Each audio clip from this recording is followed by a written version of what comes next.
The Marvel Ultimate Alliance series smashes back into the gaming world after nearly a decade-long hiatus, with Part 3, The Black Order. This game was first announced in last year's Game Awards and it took everyone by surprise, including me. No way! I shall be waiting here for you. What? Comic book games in general have been far and few in between in this console generation, and I really see no reason for this.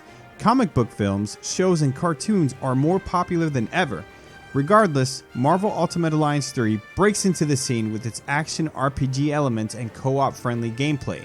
And while it releasing in arguably one of the best times to be a comic book fan, that doesn't automatically mean comic book fans will love it. And that's what I'm here to talk about. Is it worth your time?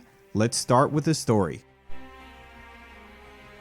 Marvel Ultimate Alliance 3 main plot is very similar to the recent blockbuster Avengers films.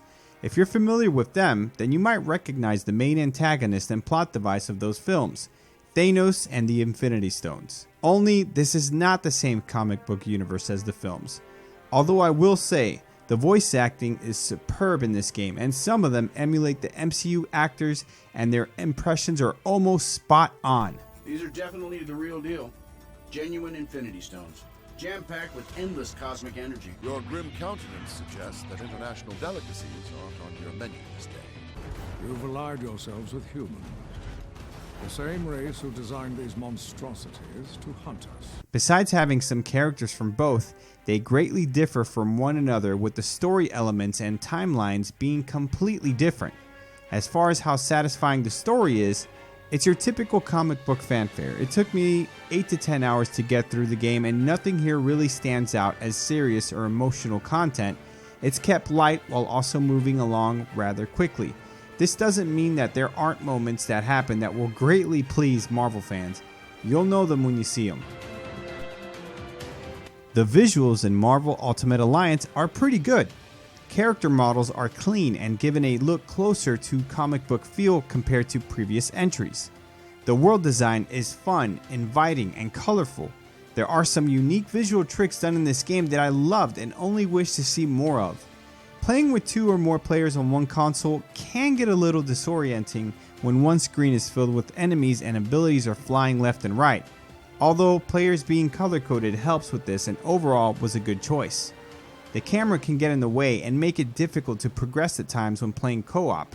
When playing solo, there's a camera function that follows the player and is a lot better than the standard camera option in my opinion.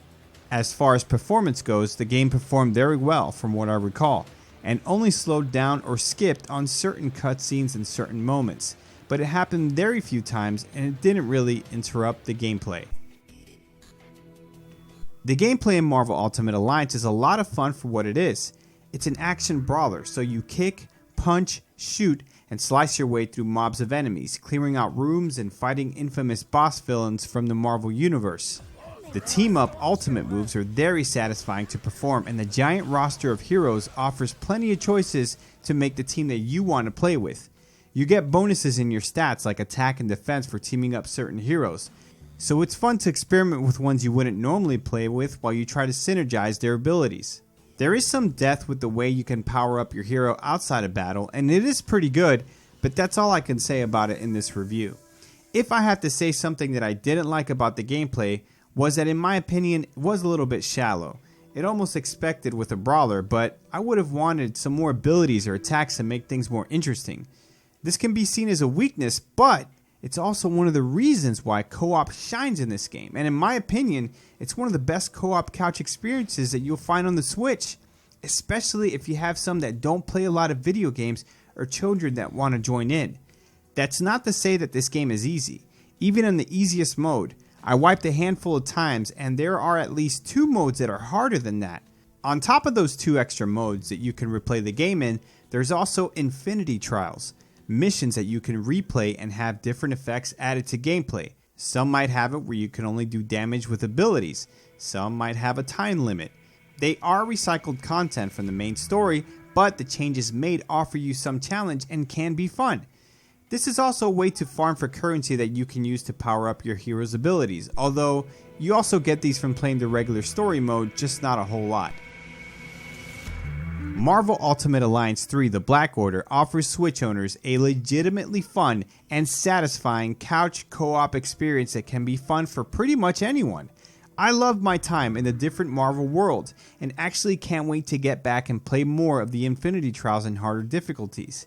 If you're a Marvel fan and you own a Switch, this game is a must-have. I'm going to score Marvel Ultimate Alliance The Black Order an 8.5 out of 10.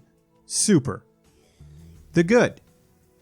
Great co-op experience, a fantastic Marvel atmosphere throughout the game, and the voice acting is great. The bad. Camera can get tricky at times and the gameplay might be too simple for some. And the ugly. Really appreciate you watching this video. If you liked Marvel Ultimate Alliance 3 or you like this review or you had something to say about this review, I really want to know. Let me know below and we can start a conversation. Until next time, this is Andrew with Think Game Talk. Later.